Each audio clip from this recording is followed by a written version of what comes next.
Eisegesis versus exegesis part 4. Ang yung topic po natin ngayon ay hindi po collection ng mga ng mga verses. Merong isang verse o 2 verses na sa tingin ko kailangan reviewin muna natin. Okay? At minsan naituro ko na po ang topic na ito at nasa YouTube pa rin po to, no? O minsan ko na naipalabas to. Once healed, always healed. Okay? Pero bago ang lahat, patapusin niyo muna itong video ito. Tapusin niyo itong video ito. Huwag kayo basta-basta maniniwala sa mga pastor niyo na kulto yan. Bago kayo magsalita ng kulto, pag-aralan niyo muna. Meron lang tayong isang oras. Okay? Huwag kayong pakontrol sa mga pastor na yan.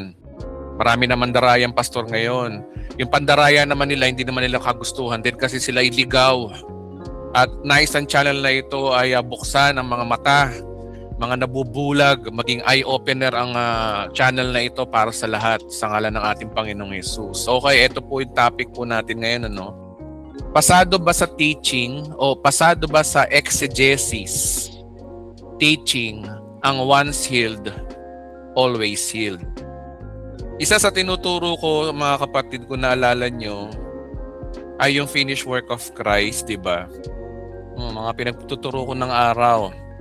Mga kapatid, maaaring sabihin nyo sa akin, Pastor, bakit mukhang pabago-bago ka ng turo? Sala sa init, sala sa lamig ka. Bago ko muna kayo manghusga, turo ko muna. Okay, meron muna tayo dito tinatawag na ating New Covenant. Tayo ay pinatawad na. Biblical to, guys. Alam naman natin to, finished work of Christ. So this is the finished work of Christ. Forgiven forever, saved forever, holy forever, blessed and highly favored, at saka itong healed and healthy. Kaya nga lang, hindi nyo ba napapansin, bira akong ituro itong panglimang finished work of Christ natin. Kasi, alam nyo mga kapatid, itong mga nakarang araw, talagang dedicated ang inyong lingkod na alamin ng katotohanan na pinangako ko talaga sa Panginoon na panagtuturo ko, kailangan exegesis. Ano nga ba yung exegesis? Sa mga review natin, ang exegesis ay inaalam mo yung meaning ng talata ng Biblia by context, by genre, by rightly dividing the scripture, proper hermeneutics. Hindi tayo yung dampot-dampot ng verse. Hindi kagaya ng eisegesis, siya yung nagbibigay ng meaning. Tayo naglalabas ng meaning. Tayo yung nagpapakita ng meaning.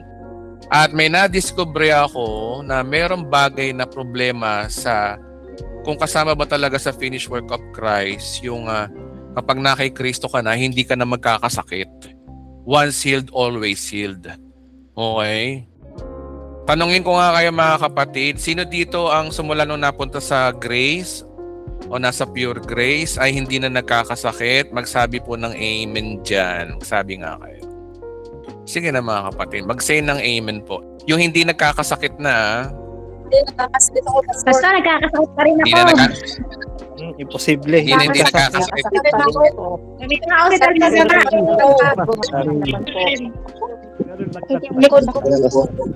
Bakit kayo nag-body? Hyperthyroid ko na. Mga minor lang. Mga type 1. Forever high blood, Pastor. Forever high blood.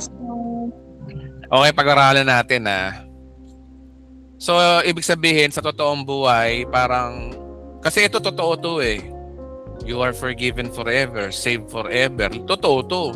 Holy forever. Pinagpalat, pinaburan, guys Imposibleng hindi nangyayari sa inyo to. Pero kaya nga lang, parang ito yung nagiging problema natin. Pag-aralan natin, huwag muna tayo magbigay ng conclusion. Isay-isayin natin yung mga katuruan o yung mga teachings, yung mga verses sa Bible, lahat ng konektado na kasama ba talaga sa finished work of Christ yung pinagaling tayo sa lahat ng ating mga sakit karamdaman. Kasama ba talaga? Guys, makinig kayo mabuti. Huwag muna kayo manghuhusga Aral tayo at isa-isayin natin yung verse. Ang pinaka fountainhead ng ating verse na ito, pinaka-foundation ng verse na ito, yung walang kamatayang Isaiah.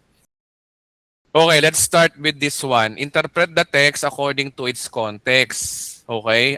Exegesis tayo dapat. Basahin natin yung Isaiah 53 verse 4 to 5. Kasi tinan nyo, no? Kapag binasa natin ang Isaiah 53 verse 4 to 5, madalas itong ginagamit upang patunayan na ang healing ay physical. Okay? Ngunit kung susundan ng tamang proseso na exegesis, makikita natin ng buong context ay umiikot sa kasalanan, transgressions, iniquities, at chastisement. So walang malinaw na context regarding dun sa healing. Eto context, mga kapatid. Context, ha? Ang sabi, di ba, yung sikat na by His stripe we are healed. Tingnan natin kung talagang physical ba talaga yung sinasabi o iba yung binabanggit. 53 verse 4 to 5. Ito guys, talagang Biblia ang sagutin natin na huwag tayo mag-i-interpret. Okay? Isaiah chapter 53, nakasulat yun eh. Ngunit dahil sa ating mga kasalanan, siya'y nasugatan, siya'y binugbog dahil sa ating kasamaan. Tayo'y gumaling dahil sa pahirap na dinanas niya at sa mga hampas ng kanyang tinanggap. Okay, tinan niyo ah. At ito yung sikat na tinuturo ko dati, o tinuturo ko recently. But He was wounded for our transgression, He was bruised our iniquities, the chastisement for our peace, and with His stripe, we are healed. Okay, ito yung verse na yon. Naturo natin dyan na by His stripe, we are healed. So magitan ng kanyang sugat, tayo pinagaling na. At may napapansin nyo, may mga turo ako na sinasabi ko noon na pinagaling tayo ng Panginoon sa magitan ng kanyang mga sugat, kaya dapat natin panampalatayanan to. Isa to sa tinapos na gawa ni Kristo. Ang tanong kasi mga kapatid, dito naisip tuloy ko tuloy. Saan sa Bible yun? Sinabi ba rito na ito ay healing physical? Ngayon, ito na, pagaganayin na natin ang exegesis mga kapatid. Ito, exegesis. Sabi dito tayo gumalay dahil sa ating pahirap din na siyang hampas ang kanyang tinanggap. Oh. Tingnan muna natin ito yung totoong sinabi. Una, sa Greek o sa Hebreo, yung totoong sinabi rito sa Isaiah 53 verse 5. Kung healed ba o ano, sabi rito, no? But He was wounded for our transgression, bruised for our iniquities, and chastisement for our peace upon Him. With His stripes, we are healed. So tama, ang healed dito ay rofa, ay physical, repair, make whole. Okay? So ibig sabihin, tama, o pwedeng cure, pwedeng heal, physicians. So tama, ito yung ginagamit na word, yung rofa. So ibig sabihin, healed talaga. Ngayon, ang tanong, Pastor Edwin, healed pala ginagamit dyan. Di healed yan. Teka muna. Hindi porke healed ang sinabi, sasabihin na natin na healed na. Dapat may context. Bakit sinasabi? Di ba? Halimbawa, mga kapatid, no, nag-break kami ng jowa ko. Okay. Ang sinabi ko ganito, nasugatan ng puso ko. Okay. Dahil sa aming pagbe-break up, nasaktan ang puso ko. Nasugatan ng puso ko. Gagaling din ito sa tamang panahon. Ngayon ang tanong mga kapatid, tanungin ko kayo ang context ay pagbe-break namin ng jowa ko. Ang tanong, yung bang sugat ng puso ko ba ay literal o metaphor? Metaphor. Metaphor. Literal po. Metaphor. Metaphor. Healings eh. Metaphor. Metaphor, Pastor. Okay. Okay. Okay, kaya may sabi niya na metaphor. Bakit? Kasi ang context, nag-break kami ng girlfriend ko. So ano connection doon na yung puso mo masugatan? Ibig sabihin nun, pag nasugatan ka, literal, di patay ka na nun, di ba? So yun ay metaphor. Bagamat ang binanggit ko ron ay nasugatan, ginamit ko yung word na sugat, pero ang context noon ay hindi literal, kundi metaphor. O ganun din dapat dito. Hindi porke binanggit dito ay healed o sampas ng kanyang sugat, ay kumukonektado na sa physical body. Tingnan natin by its context kung physical body ba yung sinasabi. Okay? So ano ang ating rule? Hermeneutics, proper hermeneutics, read the text according to its context. Tingnan natin sa context kung yun ba talaga yung sinabi. Kung merong verse 5, may verse 4. Balik tayo ng verse 3. Punta tayo ng verse 2. Dito tayo simula sa verse 1. Okay? Tingnan natin kung ang topic ba talaga dito ay regarding sa physical healing o ano yung binabanggit dito. Basahin natin ha. Sumagot ang mga tao, sino ang maniniwala sa binabalita naming ito? Kanino ipinapakita ang inyong kapangyarihan? Kalooban ni Yahweh na matulad ang isang halaman ng kanyang lingkod. Ngayon ang tanong, sino itong lingkod na to? May binanggit siyang lingkod. At obviously naman, by its context, malalaman natin mamaya si Jesus to. Pero basahin pa rin natin. Parang ugat na natanim ng tuyong lupa, walang katangian o kaganda makatawag pansin, walang taglay na pang-akit para siya ay lapitin. So sino tong taong to na walang katangian o kaganda makatawag pansin, walang taglay na pang-akit? Okay? So may binabanggit siya lingkod ng Diyos. Bagamat alam naman natin si Jesus to Mamaya, verse 3, hinamak siya ng mga tao at itinakwil. Nagdana siya ng habdi at hirap. Wala man lang pumansin sa kanya. Binaliwala natin siya na parang walang kabuluhan. So obviously, si Kristo. Nag-prophecy sa Isaiah na mangyayari to balang araw na mayroong isang lingkod ng Diyos na hindi siya kagawapuhan, walang taglay na pang-akit, etc. Context to guys context. Okay? Verse 4, tunay ngang inalis niya ang ating kahinaan, pinagaling niya ang ating mga karamdaman, subalit inakala nating iyo'y parusa ng Diyos sa Kanya. Pinagaling niya ang ating karamdaman, inalis niya ang ating kahinaan. So ano yung karamdaman na binabanggit dito? May nabanggit na nga ng karamdaman. Okay. So balit inakala natin parusa ng Diyos sa Kanya. Totoo naman yun, si Lord Jesus, nung pinako sa krus, akala natin parusa ng Diyos sa Kanya yun. But technically, ganun na nga nangyari para sa kabayaran ng kasalanan ng ating tayong mga tao, humankind. Dito na yung verse 5. Ngunit dahil sa ating mga kasalanan kaya siya nasugatan. Ang pagsugat sa kanya ay dahil sa ating kasalanan. Gets? 53 verse 5 Ulitin natin. Ngunit dahil sa ating mga kasalanan kaya siya nasugatan.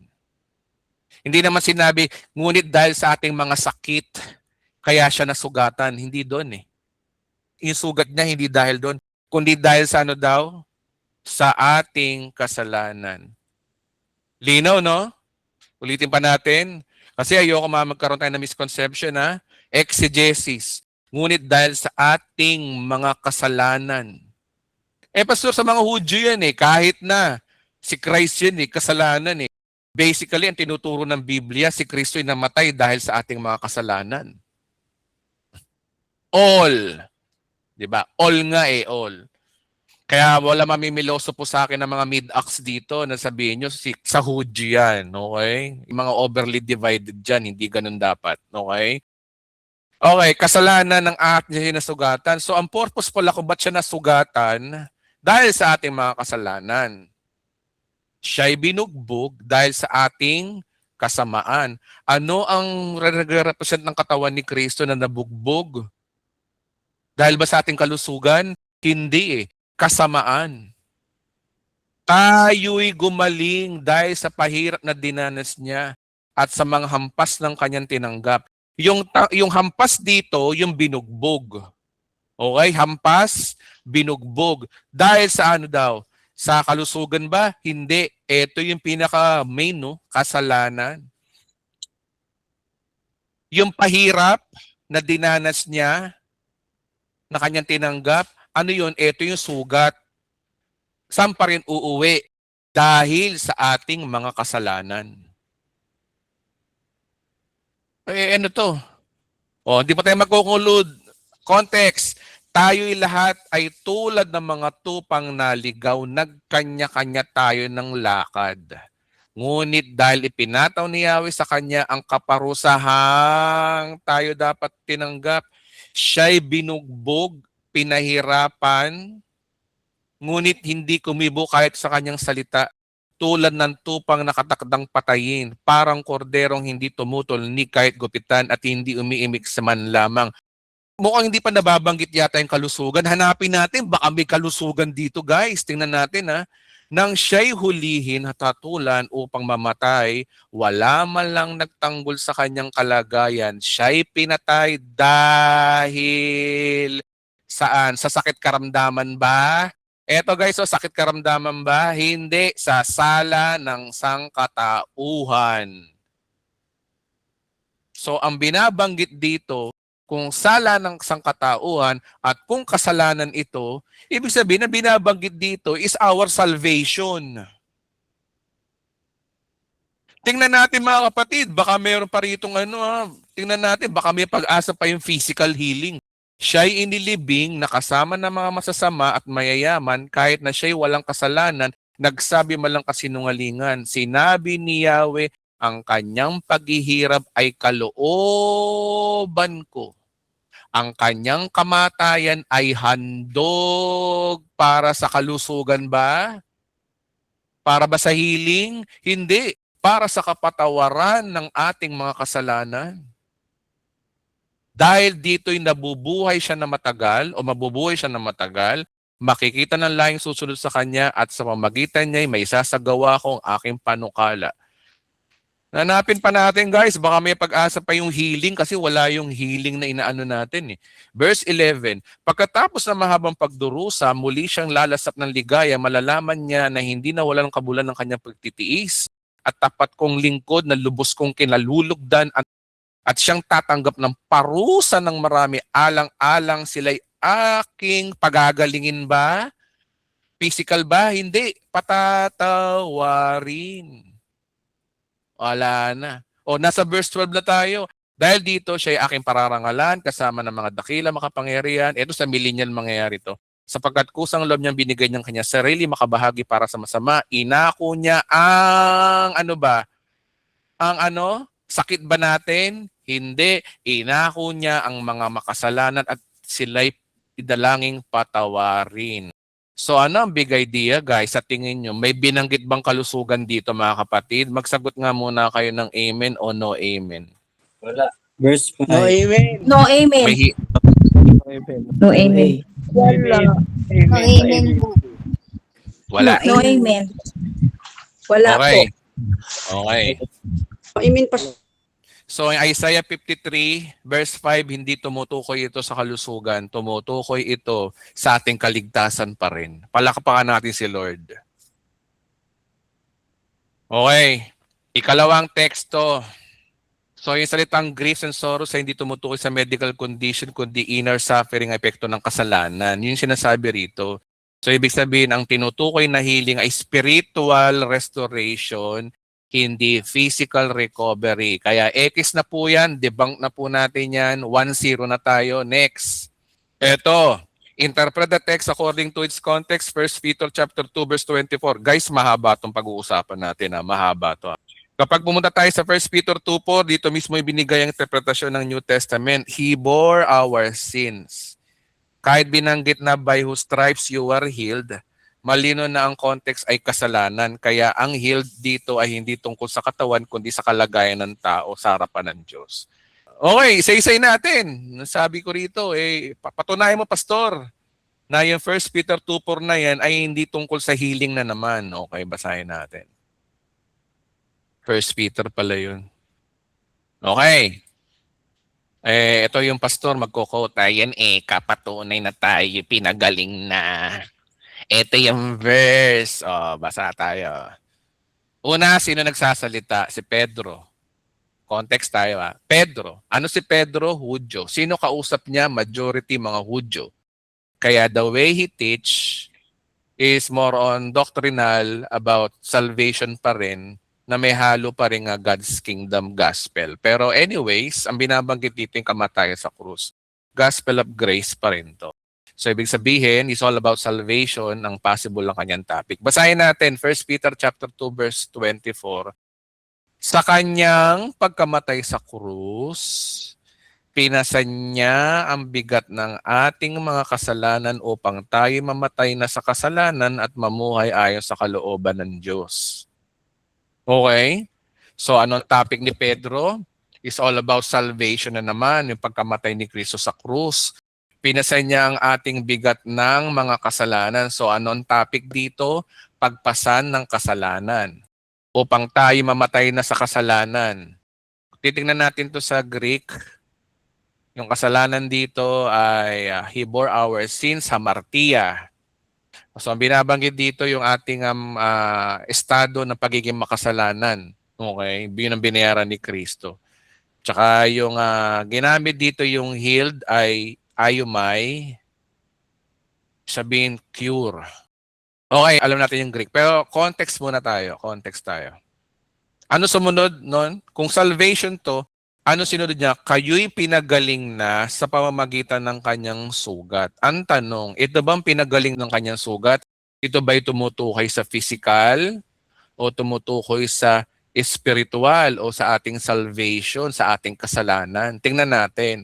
Basahin natin ang 25. Sapagkat kayo ay tulad ng tupang naliligaw, ngunit ngayon kayo nanunumbalik upang sumunod sa pastol at tagapagligtas ng inyong...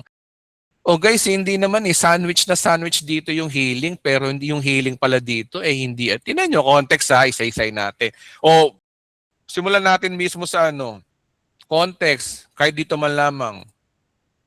Sige, may papaglaki ba ang magtiis ng pagdurusa kung ito ay sa paggawa ng masama? Hindi, ngunit kung magtiis kayo ng hirap sa kabila ng paggawa ninyo mabuti, pagpapalain kayo ng Diyos. Ito yung topic na kung saan, di bali na maghirap kayo sa paggawa ng mabuti, wag lang sa paggawa ng masama. Yung sinasabi ni Pedro dito mula sa simula hanggang 20.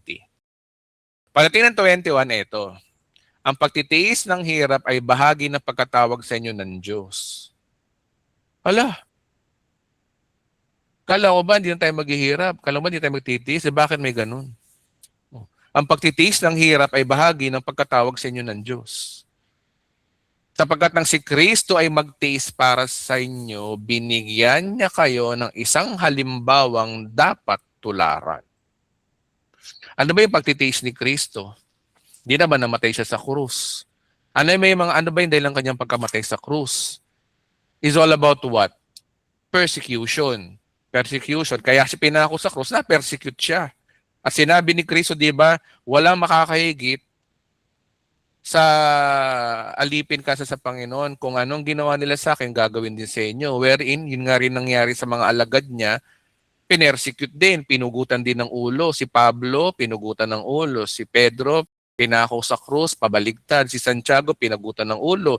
Exactly. Kaya kasama daw talaga sa pagtitiis at hirap yun. Okay? 22, hindi siya gumawa ng anumang kasalanan ni kasinungalingan man. So sino na binabanggit dito? Yung way ng pinersecute si Kristo. Okay, ano nangyari? 23, nang siya'y insultuhin, hindi siya gumanti. Parang Isaiah din to no? Nang siya'y pahirapan, hindi siya nagbanta. Sa halip, ipinauba niyang lahat sa makatarungang Diyos ng humatol. So, ito yung pinuturo ni Pedro na kung kayo naghihirap, kung dumadanas kayo ng persecution, remember si Christ din pinersecute. Okay? Tapos, nag-ship na ng si Pedro. Sa kanyang pagkamatay sa krus, pinasan niya ang bigat ng ating sakit karamdaman ba? Hindi. Ayan kasalanan. Parang Isaiah din. Upang tayo'y mamatay daw, kasalanan upang tayo mamatay sa kasalanan at mamuhay sa kalooban ng Diyos. So yung pagkamatay pala niya sa krus, ang purpose pala nun, hindi para gumaling ka, always healed, hindi. Kasalanan upang tayo mamatay sa kasalanan at mabuhay tayo sa kalooban ng Diyos. Mamatay na tayo sa pagiging makasalanan. Yung ating likas na pagiging makasalanan o yung estado ng ating pagiging makasalanan, mamatay na yun. Okay? So, ang binabanggit dito, ay what? It's all about salvation. It's all about sa ating kasalanan. Kaya sinabi rito, kayo'y pinagaling na sa pamamagitan ng kanyang mga sugat. Alin yung pinagaling dito? Wala namang binabanggit na kalusugan dito. So titingin tayo sa context. Yung pagkamatay sa krus, ito yung kasalanan. Kaya ang binabanggit na pinagaling dito ay hindi sakit at karamdaman. Kasi kung sasabihin mo, yan na nga, linaw-linaw, pinagaling na nga sa pamamagitan ng kanyang sugat na nga. Ay, si Jesus ka. Kung sasabihin mong ano yan, physical yan, eisegesis ka na. You are interpreting the verse according to your what? To your own knowledge. To your own interpretation. Hindi yun ang sinasabi ng Biblia. Kasi ang sinasabi ng Biblia mismo, yung pagkamatay sa krus at yung pinasan yung ating mga kasalanan, yun daw yung binabanggit na pinagaling daw tayo sa ating mga sugat. Kaya yung sugat na binabanggit dito, hindi ka dapat na nag-i-interpret. Ang mag-interpret ka dito sa sinasabi mismo ng Biblia, yung pagkamatay niya sa krus, para ano daw pasanin ang ating mga kasalanan. Kaya yung sugat na to, ito yung kasalanan. Ganyan po dapat tayo, context by context. Hindi yung manghuhula tayo ko. Sabi sa sa Exodo, I am the God who healed thee. Sabi sa pinagaling tayo. Si Lord, sabi niya, pinagaling ka ng iyong pananampalat. Ba't ka titingin doon? Tingin ka sa context. Layo-layo, Exodo, napunta ka kay Jesus Christ. Dito tayo. Oh. Okay? So mga kapatid, tandaan nyo lagi, kung mag-i-interpret kayo ng Bible verse, dyan lang kayo pupunta. Huwag kayong lalabas. Huwag kayong mananangan sa sabi ng pastor, sabi ng yung mga tagaturo, sabi nito, sabi ni ganyan, sabi ni Isaiah, sabi ni David, sinabi ni Proverbs, sinabi ni Jesus Christ mismo. Okay? So anong big idea mga kapatid? Ang pinagaling dito sa ating mga sugat ay hindi tumutukoy sa inner healing ng katawan natin, kundi yung ating kasalanan. So anong big idea pa rin? Ang big idea pa rin, si Kristo ang ating great healer spiritually.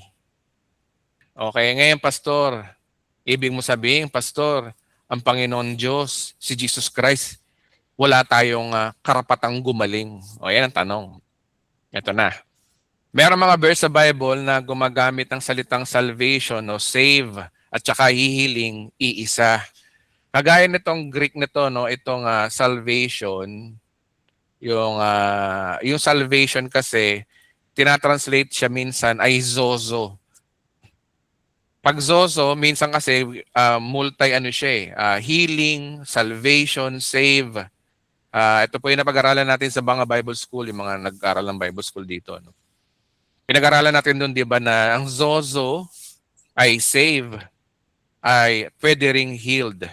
Kaya nga lang, kahit gamitan pa natin ang salitang zozo yan, ang mahalaga yung context. Kung ang context ay kasalanan, ibig sabihin ay salvation.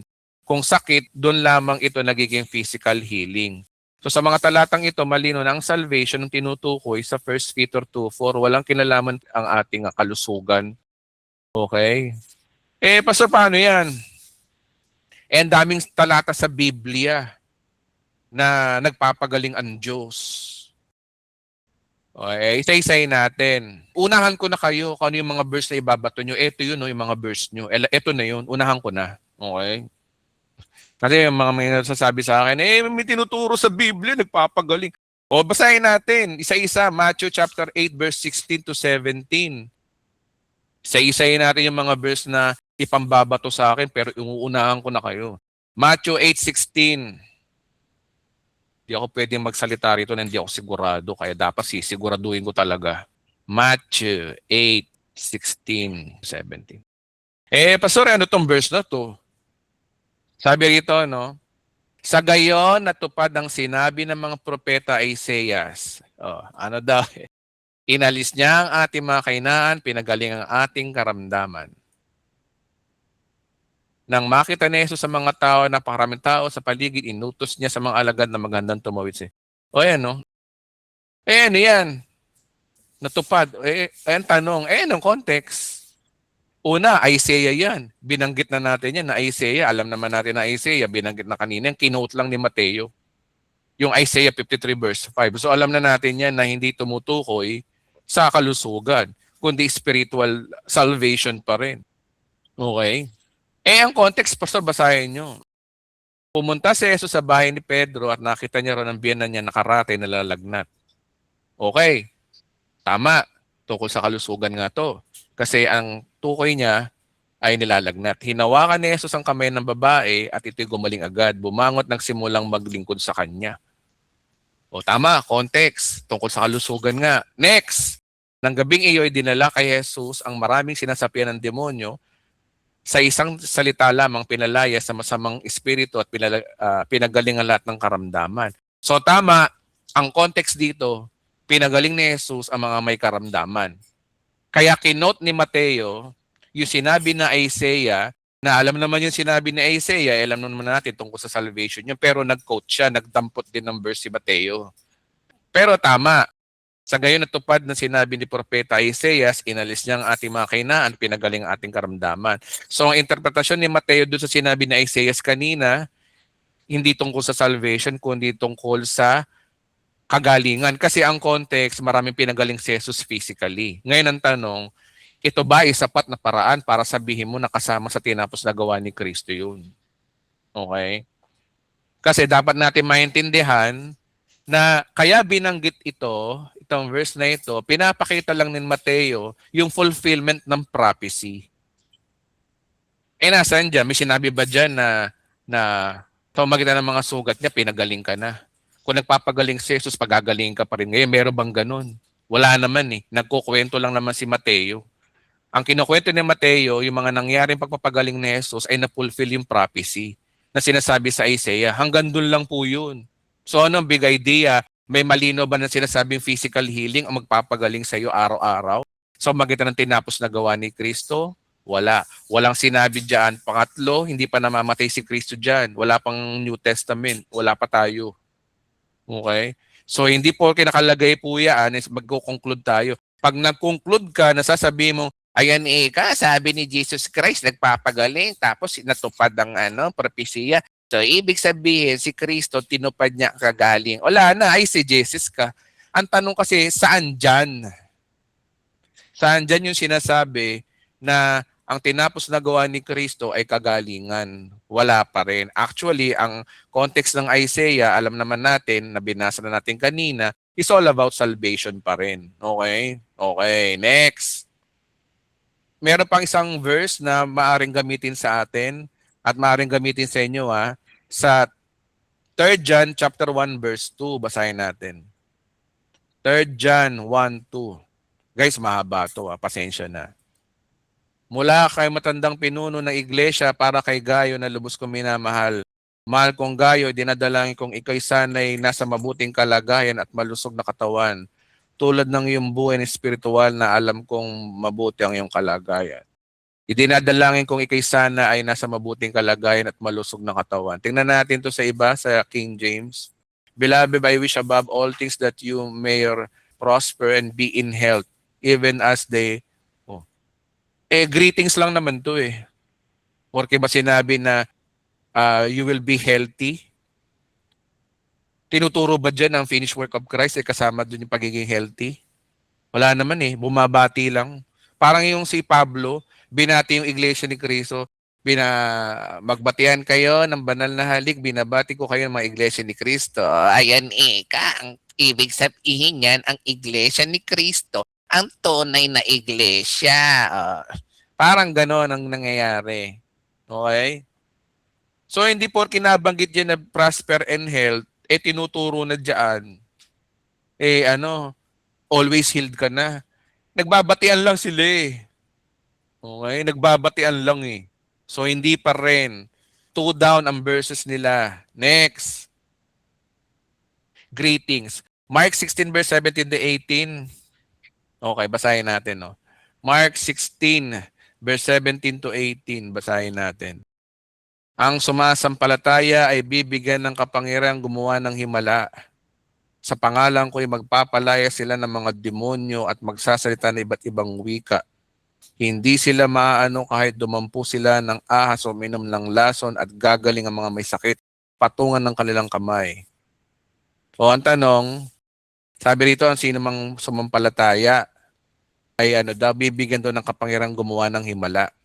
Sa pangalan ko'y magpapalaya sa demonyo, etc. Ang tanong, sino kausap ni Pablo dito? Kasi ang ibig ba sabihin nito you are always healed pa rin? May binanggit ba dyan? Tingnan niyo yung context. Ang context po kasi dito mga kapatid, ito ay tungkol sa sign pero hindi guarantee para sa lahat ng mga believers. Sign lang naman to eh. Ito yung palatandaan na kayo, bibigyan ko kayo ng kapangyarihan gumawa ng himala. Magpapalayas kayo ng demonyo sa pangalan ko, magsasalita kayo ng iba't ibang wika. Tsaka pangatlo mga kapatid, sinong kausap dito? Mga alagad. Di ba nangyari sa mga alagad yan? Sa Acts, nagpagaling. Si Pedro, nagpagaling ng, sa Kasiwa, nagpagaling ng pilay.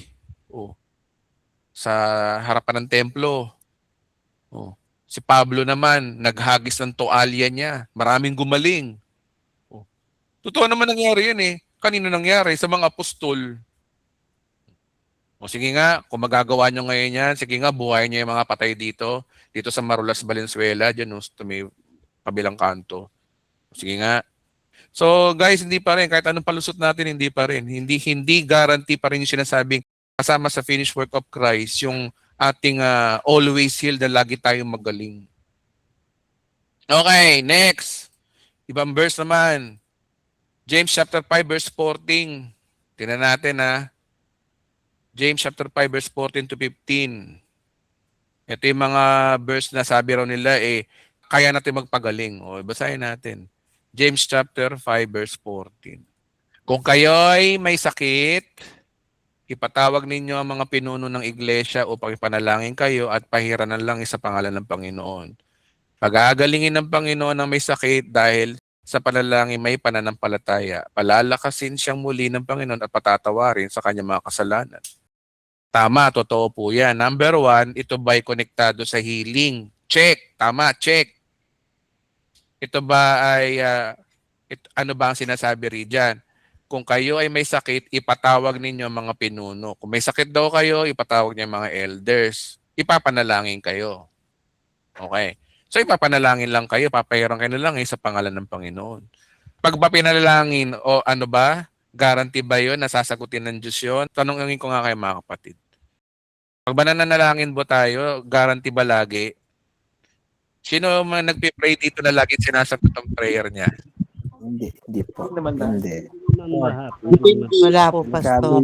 Perfect perfect. Lagi. Depende sa Perfect.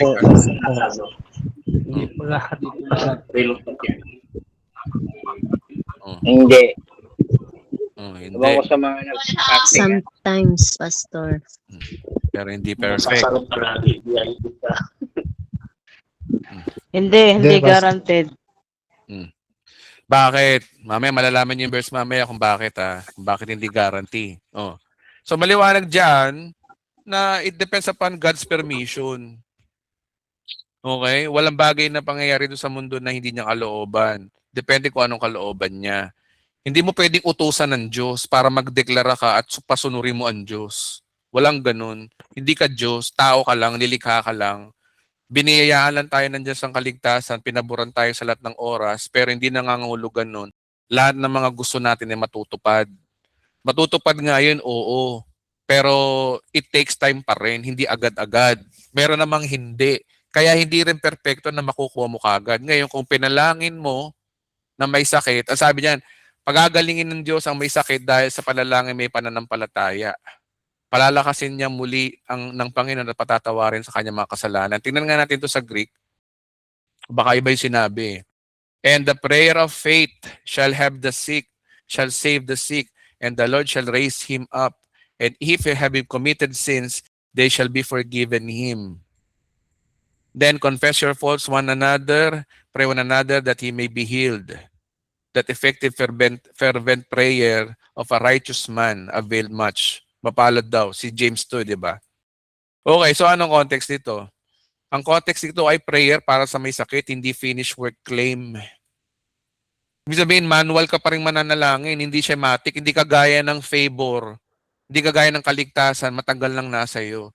Pag sinabing ligtas ka na, sinagot na. Ligtas ka na Once save, always save. Save ka na Sa finish work yung pagiging banal mo, wala na yun. Sa mata ng Diyos, banal ka na. Kahit sa mata ng tao, makasalanan ka, banal ka na. Malinaw yun. Hebrew chapter 10 verse 14.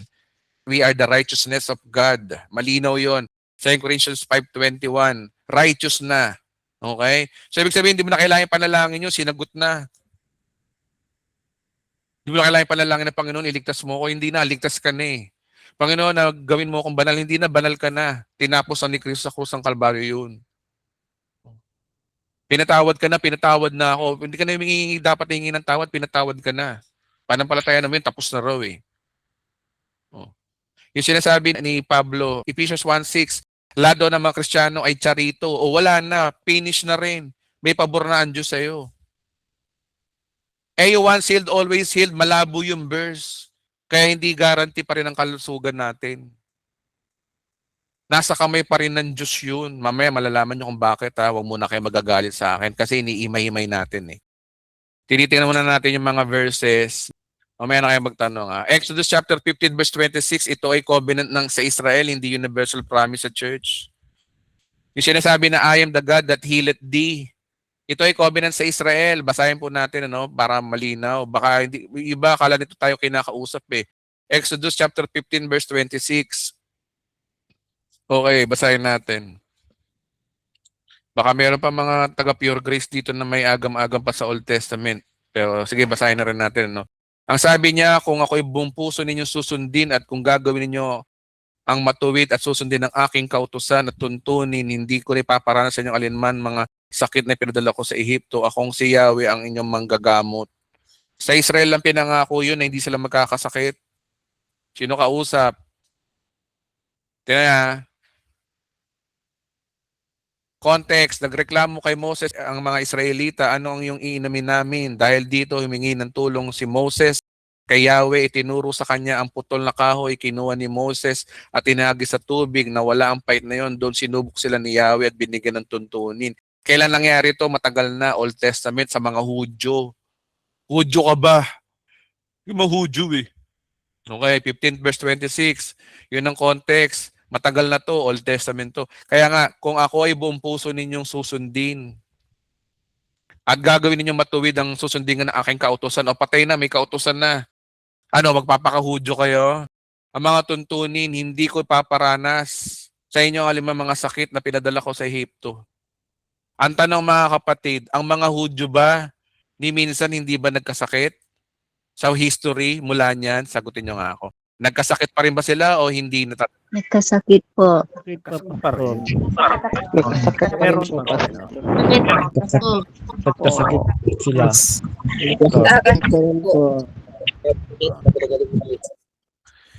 May condition sa kanila ang Diyos, hindi kayo makakasakit. Kung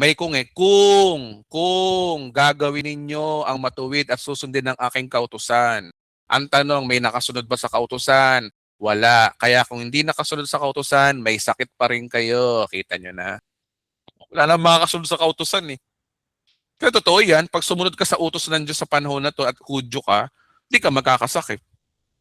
Hindi. Lahat nagkasala. Likas sa tao magkasala. Bagsak ang kalagayan ng tao, nagkakasala. Kaya ganon, may sakit pa rin sila. So, hindi pa rin guarantee na lagi kang magaling sa iyong sakit karamdaman. Pastor, ang sama mo naman, Pastor. And, guys, nagbabasa tayo ng Bible eh. Ayan, context by context na nga ginagawa natin eh. Pinapakita ko na nga sa inyo sa screen eh. Baka may magreklamo pa rito. Yun na nga Guys, nagbago na tayo. Exegesis na tayo. Hindi tayo pwede na kagaya ng dati. Kailangan, Biblia sa Biblia tayo. Konteksto sa konteksto. Maging mahigpit na tayo sa pag-aaral ng Biblia. Malapit nang dumating ang Panginoon. Nangangamoy na nga yung Antikristo, parating na eh. Nangangamoy na nga yung pulang kabayo eh.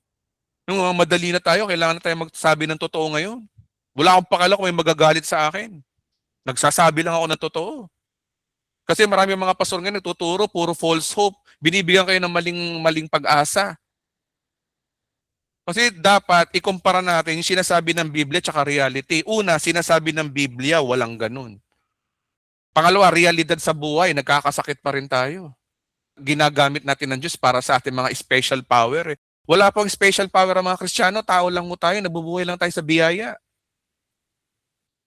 Minsan nga, yung sakit karamdaman na yan, ginagamit ng Diyos para mapunta ka sa biyaya. Ayos sa experience ko. Wala sa Bible yun, para ayos sa experience ko. Pero syempre, exegesis pa rin yun. The point is, exegesis talaga, wala. Ngayon, ang tanong, Pastor, bakit si Jesus nagpapagaling noon? Okay? Kasi ayon sa 1 Corinthians chapter 1 verse 22, ang mga Hudyo ay naghahanap ng himala. Kaya si Jesus ay nagpakita ng signs at miracles bilang patunay na siya yung Messiah. Yun po yung purpose noon. Basa 1 Corinthians chapter 1 verse 22. Bakit ganun ang mga Hudyo? Basahin natin na. 1 Corinthians chapter 1 verse 22. Basahin natin yung context, 21 muna tayo. Sapagkat sa karunungan ng Diyos, hindi niya pinahintulutan siya'y makilala ng tao sa magitan ng kanilang karunungan. Marunong daw ang Diyos, pinakilala ng Diyos ang hindi sa kanilang karunungan. Sa halip, anong ginawa ng Diyos? Sa halip, minarapat niyang iligtas ang mga nagpapasakop sa Kanya sa magitan ng magandang balita na aming pinapangaral na sa tingin ng iba'y kahangalan. So ang paraan pala ng Diyos para maligtas ka, gagamit ang mga mangangaral ng nagtuturo ng gospel para maligtas ka. Ngayon, sa gitna ng pangangaral nila Pablo, merong mga grupo ng tao na mahirap talagang pakibagayan na dapat pakibagayan. Sino yon? Una, yung mga Hudyo. Ano ba yung mga Hudyo? Ang mga Hudyo yung humihingi ng himala bilang katunayan. Kaya pa nag-evangelize ka sa kanila, pag nagturo ka ng gospel sa kanila, kahit kingdom gospel yan, kailangan mo maghimala. Ang requirement sa mga Hudyo talaga, mga kapatid, kailangan mo maghimala.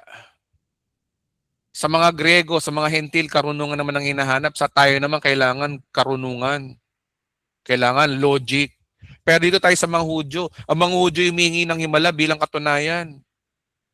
Kaya si Jesus Christ, mga alagad, himala silang himala para maniwala mga tao kay Kristo. Ang mga pagpapagaling ay bahagi ng kanyang ministry upang patunayan sa kanyang identity at hindi upang gawing permanenteng pattern ng doktrina ng lahat ay gagaling. Hindi porke pinakita ni Jesus Christ siya nagpapagaling, gagawin na nating reference yun na ito ay pattern ng doktrina na lahat ay gagaling. Porke nagpapagaling si Jesus, lahat gagaling. Tingnan niyo yung context, tingnan niyo yung panahon. Nung panahon na yun, ano yung purpose ni Christ? Ba't siya nagpapagaling nung panahon na yun? Applicable ba sa panahon natin ngayon? Wala sa Biblia. Sa panahon ng mga apostles, may mga himala pa rin nangyayari, ngunit hindi ito ginawang universal promise. Katunayan nga si Pablo, di ba, may sakit. Si Timoteo, si Trophimus, nagkaroon ng sakit.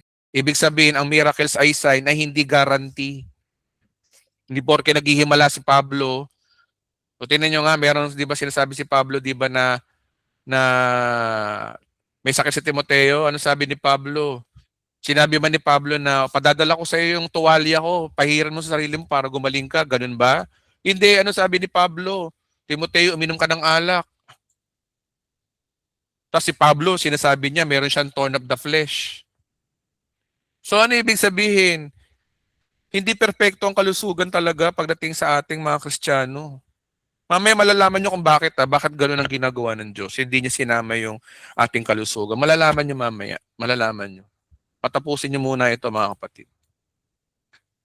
Okay? Eto na, dito na tayo. So ano aasahan natin? Pastor, ano yan? Ano buhay natin? Ibig sabihin, hindi tayo gagaling. Wala tayong sakit karamdaman. Magkakasakit pa rin tayo. Yung bang tinuturo mo, Pastor? O isa-isay natin. Hindi ibig sabihin na dahil hindi guaranteed ang physical healing, wala na tayong aasahan. Ha?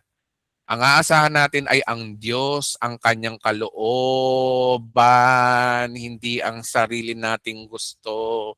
Hindi tayo nabubuhay para kontrolin ang Diyos sa pamagitan ng mga deklarasyon natin. Hindi sa mga prayer and fasting natin para baliin natin yung kalooban ng Diyos. Tayo po ay nabubuhay para magtiwala sa Kanya.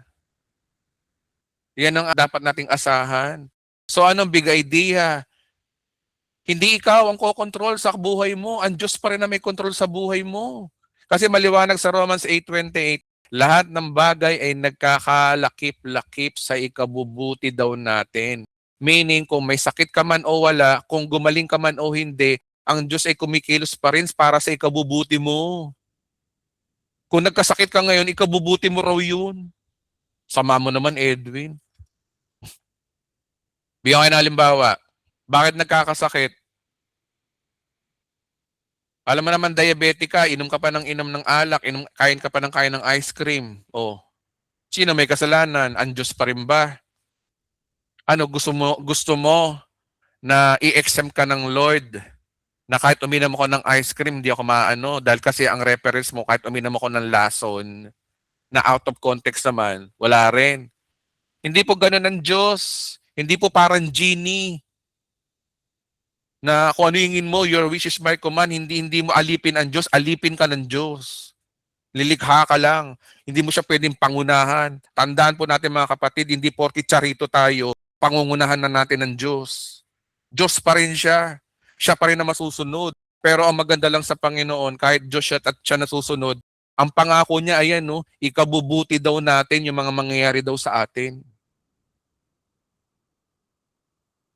Tsaka pangatlo, may pangako naman ng Diyos sa atin. We are charito, pinagpalat, pinaburan. Manong po may sakit ka, sabi mo, Panginoon, hiningi ko po ang kagalingan. Papaburan ka ng Diyos. Pero hindi nangangahulog ganun, hindi ka mamamatay. Dati oras, pag oras mo na. Minsan, naaawa ko sa mga pastor na pulso. Naghihingalo na yung tao, pinapalalangin. Hindi mo pa oras, kapatid, pagpe-pray ka namin. I declare, patay na. Bakit? False hope ang mga tinuturo ng mga pastor ngayon, maling pag-asa. Alam niyo ang kawawa dito, tayo yung mga naniniwala, yung amen lang ng amen, hindi nagre-research ng Bible. Kawawa yung mga taong yan. Kaya nga sabi ko sa inyo, huwag kayong amen ng amen sa pastor. Yung mga yan, biktima rin yan, ligaw din yun minsan eh. Hindi lahat na nangyayari maganda, pero lahat na nangyayari, ginagamit ng Diyos para sa ikabubuti daw natin. Next. At ito yung hinahanap mong verse, 1 John chapter 5 verse 14. Ito tinan nyo guys bukod sa Romans 8:28, ito pa yung nagpapatunay na kahit anong declare mo, hindi mangyayari, depende pa rin sa kalooban ng Diyos. Ito pa rin yung numero unong verse na dapat natin tignan. 1 John chapter 5 verse 14. Oh, eto, basahin natin to Ito, linaw nito. Lakihan nga natin ang fonts. Lakihan natin. O, yan, no? Sabi rito, no? 1 John chapter 5 verse 14, hindi tayo nag-aatubiling lumapit sa Kanya. Dahil alam nating ibinigay niya ang anumang hingin natin. Ano kondisyon? Kung ito'y ayon sa kanyang kalooban. May filter talaga. Hindi lagi ikaw nasusunod. Kalooban pa rin ng Diyos sa masusunod. Ayan Biblia may sabi, first John. Context natin baka sabihin nyo naman ay si Jesus tingnan natin. Sinulat ko sa inyo ito upang malaman ninyo na kayo mga sumasampalataya sa anak ng Diyos ay may buhay na walang hanggan. Sulat, may buhay na walang hanggan daw, yung mga ligtas. Sino daw may mga buhay na walang hanggan? Eto daw tayo. Hindi tayo nag-aatubiling lumapit sa Kanya dahil alam natin ibibigay niya anumang hingin natin. Kung wala namang period dito Merong kung merong pero. Pero ito'y naaayon sa Kanyang kalooban. Tama pa rin yung Romans 8:28. Harmonize sila ni Pablo. All things that work together for good. Kontrolado na ng Diyos. Kaya isang malaking false hope, yung declare ka ng declare, tapos hindi naman nangyayari. Minsan tumatama, minsan hindi. Di ba yung nagtataka nun? Minsan tumatama, minsan hindi. Kasi alam sa totoo lang, hindi naman dahil sa tumama o hindi. Nataon lang na tumama, minsan hindi. Kasi ang totoo niyan, planado na ng Diyos ang mangyayari sa buhay mo. So ano ang gagawin mo? Magtiwala sa Panginoon. Mabuti ang Diyos natin. Pagkatiwala mo na sa Kanya yung kalusugan, ang buhay mo, ipagkatiwala mo na. Kung hanggang dyan na lang ang buhay mo, wala kang magagawa. Kung mamamatay ka dyan, wala kang magagawa. Special child ka? Biro mo sila Pablo, sila Timoteo, mga alagad, nagkasakit, tapos ikaw, ayun, niloloko mo sarili mo. Kung maniniwala ka pa rin dyan, niloloko mo lang sarili mo. Habang buhay mo lokoy ng sarili mo. Mapoprostrate ka lang dyan, wala kang kapayapaan dyan kapag ganyan. Pero ang tinuturo ko sa inyo mga kapatid ngayon, gusto ko lumaya kayo. Nais ng Diyos at hindi lang pala ako na magkaroon kayo ng peace of mind, tanggapin ang katotohanan kahit masakit, na wala tayong control. Ang maganda lang kasi sa atin, yung Diyos natin napakabuti. Kaya ano man yung mga sitwasyon mo ngayon, ikabubuti mo raw yan. Magtiwala lang tayo. Ano pa? Kasi kung di ayon sa kanyang kalooban, so ang panalangin hindi para kontrolin ang Diyos, kundi paraan para sundin ang kanyang kalooban. So nandun pa rin talaga yung pagsunod sa kalooban ng Diyos.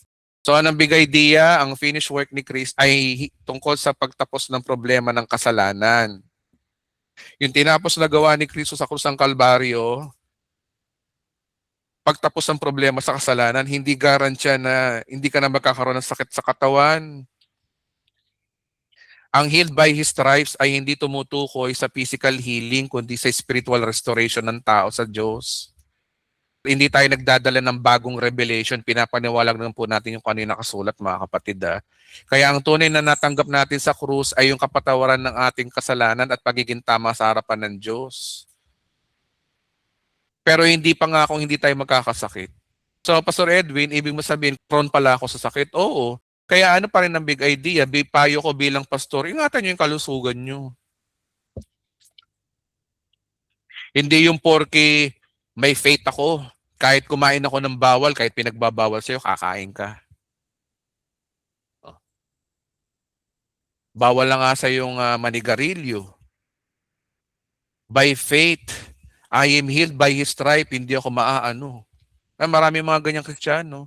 Mali yung gamit ng salita ng Diyos. Kaya nga dapat basagin na yung ganyang paniniwala eh. Hoy mga kapatid, kalusugan hindi sagot ng Diyos. Pero ang good news, ang sabi ng Panginoon, ikabubuti daw natin yung mga mangyayari daw sa atin. So doon tayo dapat magtiwala. So kanino ka pa rin dapat magtiwala? Sa Diyos. Wala talagang galing sa iyo, talagang purong biyaya talaga ang buhay natin mga kapatid. Pure grace. Hindi kulang-kulang ang grace. Kasi kung may dedeklara ka pa, meron ka pang dapat sabihin. Parang sinasabi mong kulang ang biyaya ng Diyos. Kulang pa yung ginawa ni Kristo. Pero kung ikaw ay mananahimik ka, magtitiwala ka sa Diyos, you are perfectly obtain the grace of God. May enjoy mo yung biyaya ng Diyos sa'yo na punong-puno ng kalayaan at katahimikan ng pag-iisip. So yun lamang po ang aking mga preaching ngayon. Pasensya na po, medyo napahaba. 1 hour and 10 minutes tayo nag-aral. Palakpakan natin si Lord.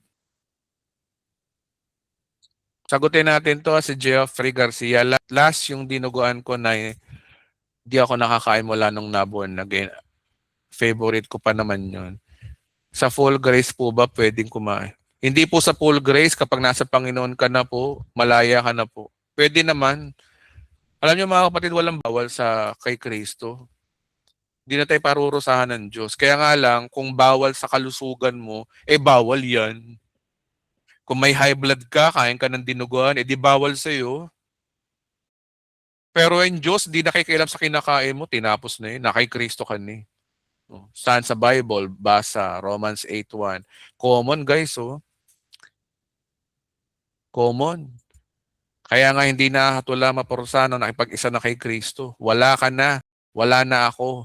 Wala na tayo sa kapangyarihan ng kasalanan. Kaya kung iniisip mo kasalanan sa Diyos ang kumain ng dinuguan, hindi kasalanan yan. Pero kung may problema ka sa kalusugan, kasalanan mo yan sa sarili mo at sa doktor mo. Pero walang din nakikialaman Diyos sa mga napakalit na bagay na ganyan, pati ba ng pagkain natin. Hindi naman killjoy ang Diyos eh. Naano lang ng Diyos yung kalusugan mo. Okay, so sagot na natin yan kay Jeffrey Garcia. Bitin po pala pag nasa live. Okay. Sige mga kapatid, pwede na ako kayo magtanong. Mag-type lang po kayo ng amen at tawagin ko po kayo.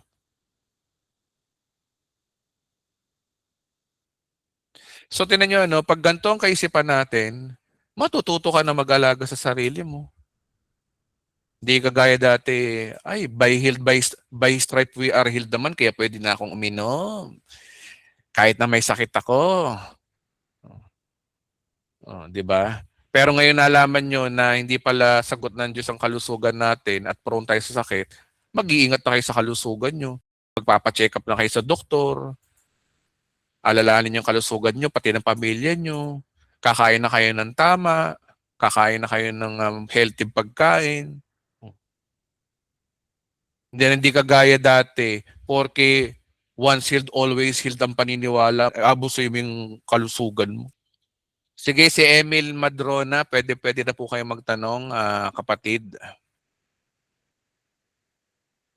Hello, good evening po. Good evening. Pastor, ano lang naman po yung tanong ko lang dun sa regarding sa essential doctrine po na tinatawag. Ano po ba? Kasi ako po naman, aminado naman po ako na hindi naman aminado, mali yung term ko. May church po talaga din ako kinabibilangan. Pero matagal na po din ako nag-church din dito sa natin, sa online. Siguro po magano na, 3 or pangatlong taon na po ngayon. Wow, grabe so, ang ano ko lang naman po, Pastor, actually, thankful din po muna ako kasi because po din dito sa channel na to, pinagkaloob po din sa akin ng Diyos na maging mapanuri nga po. Actually, ako po yung last time na nag-message sa inyo na napakalaking bagay po na every time po na umaattend po din ako sa church na kinabibilangan ko po is na ano po ako, na buksan po yung pag-iisip ko na hindi nga po lahat, yung term nyo po na hindi lagi tayo amen ng amen. So talagang every time na may preaching po doon, lagi nakabukas nga po itong shinare nyo po ding app, si eSword. So talagang sinusuri ko naman po siya by the grace of God. Ngayon po, ang tanong ko lang po, yung kahit sang church ba ho tayo mapabilang, basta yung essential doctrine po na tinatawag is parehas po. Wala naman po magiging ano dun no? Halimbawa, nagkaiba lang po kasi may mga teachings po din ngayon sa mga non-essential po, katulad ng mga yan sa rapture. Pero kung pagdating po sa sa salvation, kung iisa lang po, kumbaga we are saved by by faith lang po talaga, same with the other church po. Wala naman pong issue yun no. Tapos sa iba lang po tayo nagkakaiba lang Ano po natin nun, Pastor? Sana po maano niya po sa akin. Kasi ang essential talaga na doctrine talaga yung soteriology o yung tinatawag na salvation. Napakahalaga niyang, kapatid.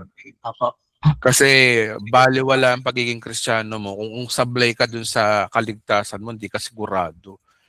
Kasi tinan mo, no, kung magaling ka nga sa eschatology, sablay ka sa salvation, sayang yung pinag-aralan mo kung mapupunta ka rin lang ng impyerno. 'Di ba? Kaya masasabi ko, kapatid, lagi kayong mag-focus sa salvation. Napakahalaga po nun. Pangalawa lang po yung eschatology. Hindi naman dapat yan. Ano lang naman yan, kumbaga sa kumbaga sa pagkain, parang hindi naman siya junk food, parang dessert sa pagkain. Pero ang sustansya talaga nasa pagkain. Wherein, ganun din sa salita ng Diyos. Ang sustansya ng ating pagiging Kristiyano ay nasa salvation, nasa finished work of Christ.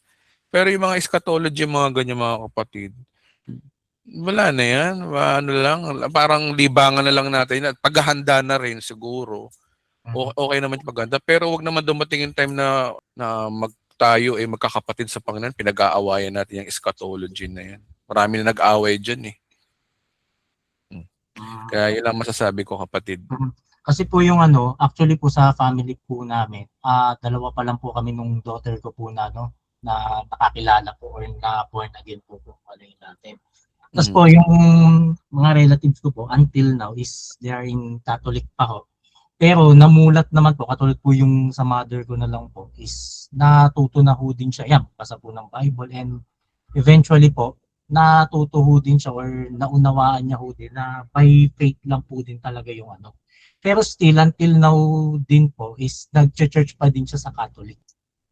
So, yun po naman na tinitignan ko, sabi ko naman sa sarili ko po din, yun nga, yung essential nga po, basta yun po yung kasi hindi ko naman po din agad na, or hindi naman din yung solusyon na na i-pull out ko siya sa pagsisimba ng Kasi syempre po yun hindi ko na po din trabaho yun, katulad nga po nung sinabi niyo din last time. Basta tayo may share lang po natin yung yung tamang gospel. So ang Panginoon na pong bahalang gumalaw po para sa kanila. Amen. So, opo, so wala naman pong yun pastor po kahit hanggang until now po na nagsisimba pa din halimbawa si mother po sa Pero naunawaan niya po yung tamang gospel po. Siguro yun po, isa pa yung question ho din yun. Bali kasi ang mangyayari niyang, kapatid, ganito lang, simple. Share the gospel. Huwag hindi nakinig. Ayan mo. Basta pahalaga mo yung relasyon mo sa nanay mo, o kanino man yun, yung mga mahal mo sa buhay. Huwag mo i-stressin ang sarili mo pag sa mga ganyang bagay. Pag sa ano, pag tayo kasi share the gospel, pag hindi nakinig, iyaman sila. Baka hindi tayong gagamitin, baka ibang tao. Tapos tahimik Pero lang. opo, pero ano pa din siya, Pastor, ito diretsuhin ko na po. Sige. Counted as saved pa din siya, pero naintindihan niya yung gospel po na through Jesus Christ lang mo din talaga. Kasi actually, hindi naman po sa pag-ano, nakita ko naman din yung may transformation din naman na ano, na nangyari sa ano niya po, sa buhay niya. Kung dati po medyo ano siya sa mga rebultor ano, nakita ko naman po sa bahay nila, totaling nawala na naman po. So, ewan ko lang po, pero ako yun yung nakita ko pong, sabi ko ba, kakaiba to. Sabi ko talagang kahit paano, o hindi naman kahit paano, gumalaw ko din talagang Panginoon sa kanya. Pero yun lang po talaga ang ano nga, is nagsisimba pa din siya sa ano. Pero hindi ko na po di kasi kung ano pong nagiging activities pa po nila sa simbahan. Matagal na nga din po akong na ano po sa Catholic po din. So, yun po yung last na tanong ko po. Still, ano ba din mo siya? Consider. Kasi tinan mo kapatid, no? Ang usapan kasi salvation ay hindi pagpasok sa religion. Kundi ang salvation is to have faith to the finished work of Christ na may kakayanan siyang patawarin ng iyong kasalanan. Yun ang usapan sa salvation. Nananampalataya ka na si Kristo ay may kakayanan siyang patawarin ng iyong kasalanan at daling ka sa langit. Yun lang naman ang usapan sa salvation. And then after that, sabi, good works will follow. Ngayon, kung ang mother mo, halimbawa, ay totoo naman siyang nanampalataya sa Panginoon, naintindihan niya yung gospel, pero kaya hindi siya makaalis sa simbahan ng Catholic dahil una, hindi dahil sa ano siya, kundi maaring nandun siya kasi napamahal na siya sa mga tao dun. Mahal niya yung mga ano doon. So, sa tingin ko, hindi naman ganun ng Diyos. Pero kung tatanungin mo kapatid kung sinong ligtas o sinong hindi, ayoko pa rin manghusga. Basta ganito na lang gawin mo kapatid, no? Panghawakan mo na lang. Mabuhay ka pa rin sa pananampalataya. Panghawakan mo na lang yung sinasabi ng Panginoon na yung logic niya na kapag ikay nanampalataya sa Panginoon, matik yun. Matik yun na loloobin din ng Diyos na ikaw at ang iyong sambayanan ay maliligtas. Yun ang ano doon. Actually, hindi na po din nakalagay sa Bible, di ba? Panampalatayaan mo na lang, kapatid. Huwag mo nang alamin kung ligtas mo ba ang nanay mo o hindi. Kasi hindi rin masasagot yan. Diyos lang ang nakakaalam niyan. Basta, ganito lang tayo mga kapatid. Ang alam lang natin kung paano maligtas. Pero kung sino yung maliligtas, mahirap mag-conclude. Kaya yung mga bagay na ganyan, ipagkatiwala mo na lang sa Panginoon yan. Tama naman po. Tama naman. Pagkatiwala, mabuhay ka pa rin sa pananampalataya. Mabuhay ka sa pagtitiwala sa Diyos. Huwag mo nang tanungin kung ano ba. Huwag na. Mawawalan ka lang ng peace of mind yan eh. Pagkatiwala mo na sa Diyos yan, basta alam ng Diyos ang ginagawa niya. At alam ng Diyos na mahal na mahal ka niya, ayaw niya nang masasaktan ka. Kasi kung alam niya masasaktan ka kapag hindi naligtas ang nanay mo, so ba't gagawin ng Diyos sa iyo? Siyempre, ililigtas niya nanay mo, may mga paraan. Pero hindi sa paraan minsan natin, minsan sa paraan ng ibang bagay, sitwasyon, tao, ibang tao ginagamit. So, basta doon tayo doon sa huwag tayong tumingin doon sa galaw ng Diyos, tumingin tayo sa Diyos mismo na nagtitiwala sa Kanya. Apa. So, yun lang po. Maraming salamat po sa paliwanag po natin, Pastor. Glory to God po. May tanong pa ho ba kayo? Okay na po. Good evening po ulit. Saka sa lahat po. Thank Salamat you. po. Basa muna tayo ng context dito. Marlo. Tanong ko lang po, Pastor Edwin, karamihan po kasi ngayon sa mga born again Christian, meron po silang prayer meeting at karaniwan sa pinagpipray nila ay regarding sa kapatid na may sakit. Kaso, ang napupuna ko po ay umaabot na ng taon o ilang taon ay hindi pa rin sila gumagaling. So, ang nangyayari yun lang po ang laman ng kanilang prayer item. Pasensya na po, medyo mahina signal ko po. Pakibasa na lang. Oo naman. Oo nga, no? May mga prayer meeting, di ba, sa mga ibang simbahan. Tara, mag-pray tayo pag-pray natin. Alam niyo mga kapatid, kahit anong dami niyo, kahit anong ilang beses kayo mag-pray, hindi niyo mababali ang kalooban ng Diyos. Kung kalooban ng Diyos na gumaling yun, gagaling yun. Pero kung hindi pa kalooban ng Diyos, wala tayong magagawa. Kaya mga kapatid, huwag kayong papayag na may mag-i-invite sa inyo. Punta mo naman ng anak ko para ipag-pray mo man lamang. Okay, pag-pray nyo, pero yung sasabihin mo na, Naya, hindi tayo faith healer o hindi ako pupunta ron para gumaling ang anak nyo. Pupunta po ako ron para ipanalangin lang po kayo at inyong pamilya. So nasa Diyos pa rin dapat. Nasa Diyos pa rin tayo aasa kung ano yung kalooban niya. Dapat mga kapatid, ganun na po kayo pag may nag-i-invite sa inyo. Kasi may hirap, pupunta ka nga doon sa bahay namin, pag-pray, paano pag hindi gumaling, sablay ka, pahiya ka. Maraming ganyan kahit ang mga nasa nagbibigay ng pulse. Dahil sa mga maling context nila, sa mga ICGS nilang turo, nakabuo sila ng doktrina na kailangan mo daw ipanalangin at gagaling ang 100%. Mahirap po yun. Pulse of yun. Delikado yun. Kaya ako nga tinuturo to sa inyo eh. Kasi, walang kinalaman to sa salvation nyo, pero may kinalaman to sa kredibilidad nyo bilang Kristiyano, lalo na mga nagpapastor dito. Biro mo, no? Asang-asa ka, nagagaling yung tao, ipapanalangin mo. Paano kung hindi gumaling? Paano kung namatay? O anong palusot ang gagawin mo ron? Marami mga ganyan pastor no? Nung hindi gumaling, may mga palusot. Wala na, basag na. Member na sila ng palusot.com. O kaya siya magpalusot, sabihin nyo yung totoo. Wala ko kaming kapangyarihan magpagaling. Nasa Diyos pa rin ang katugunan. Kaya pa may nag-i-invite sa inyo, panalangan nyo yung kapatid ko para gumaling. Sabihin nyo na hindi po to guarantee na magpapagaling po ako. Ipapanalangin ko po kayo, pero yung kagalingan nasa Diyos pa rin. Tapos magdadala ka ng maraming tao. Tara, samahan nyo kami, pag-pray tayo. Effective daw pag marami. Wala na nilamong kayo ng ganung turo, perverted gospel yun. Iba na sa panahon ngayon. Na-expose na ngayon ng exegesis eh. Pinag-aralan naman natin kanina, di ba? Verse by verse yun. Hindi lang verse yun mga kapatid, context yun. Reviewin nyo tong video na to mga kapatid. Kaya mga kapatid, panahon na para mag-aral na rin kayo. Kumawak na kayo ng armas nyo. Huwag kayong amen ng amen sa pastor. Huwag kayong palakpak ng palakpak sa pastor. Idol na idol yung iba yung mga pastor. Imbis na idolin si Lord eh. Huwag yung idolin ng mga pastor nyo. Delikado yan. Ang idolin nyo si Jesus mismo. Kinabi nga, He is our author and finisher of our faith. Kaya kung meron ka man dapat idolin si Kristo eh. Yung ginawa niya sa krus. 2 Corinthians 8 verse 9, spiritual po ba? O basahin natin. May nagtatanong dito. 8-9. 2 Corinthians chapter 8 verse 9. Ito ICGesis, tingnan natin. Or exegesis. Naituro ko na to dati, pero dahil may nagtanong, ngayon natin pairalin ng exegesis natin. Okay? Okay, basahin natin. Exegesis, context, hermeneutics, tingnan natin kung sino nagsasalita, sinong kausap, rightly dividing the word of truth, i-apply natin.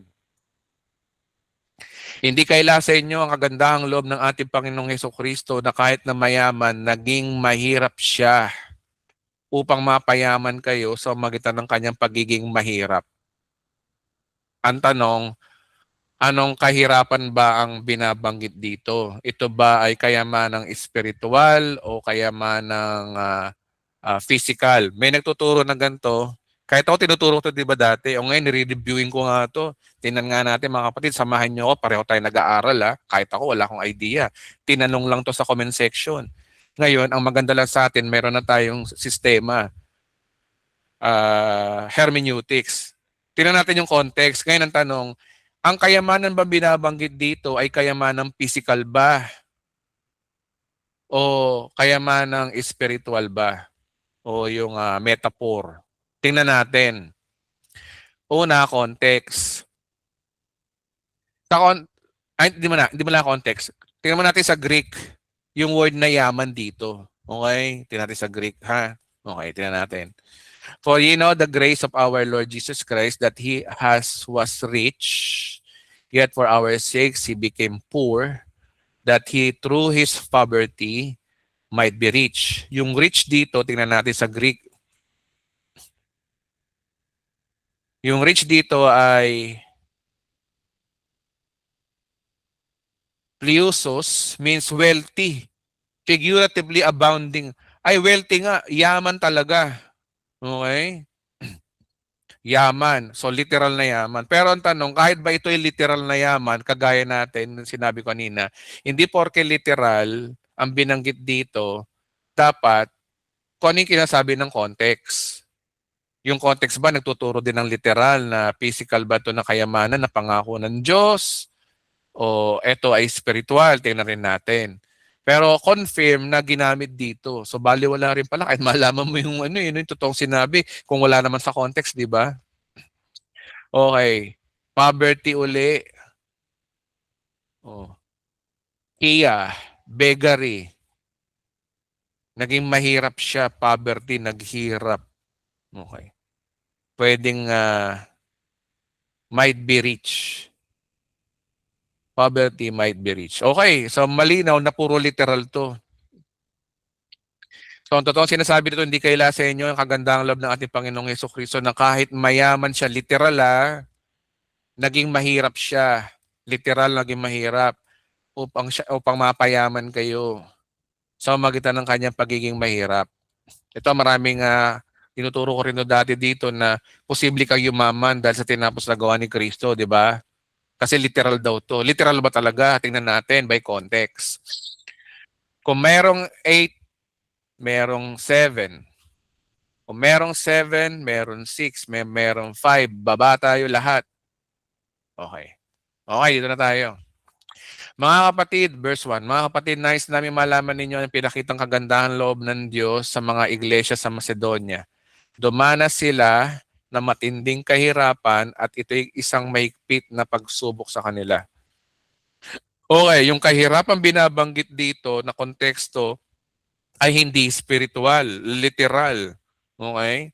Ngunit sa kabila ng kanilang paghihikahos, masayang-masaya pa rin sila at bukas palad sa pagbibigay. Naku po, patay tayo dyan. Mukhang malalaman. Mukhang alam ko ng context So, eto context.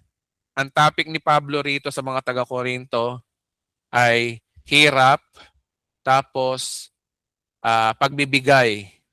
Nandun yung offering guys. Offering Verse 3.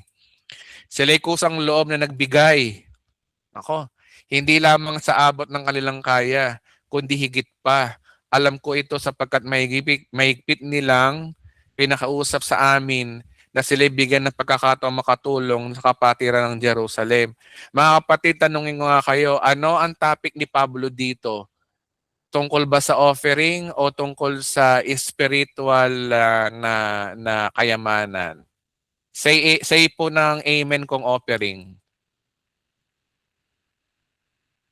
Okay. Amen. Sige. Type na lang.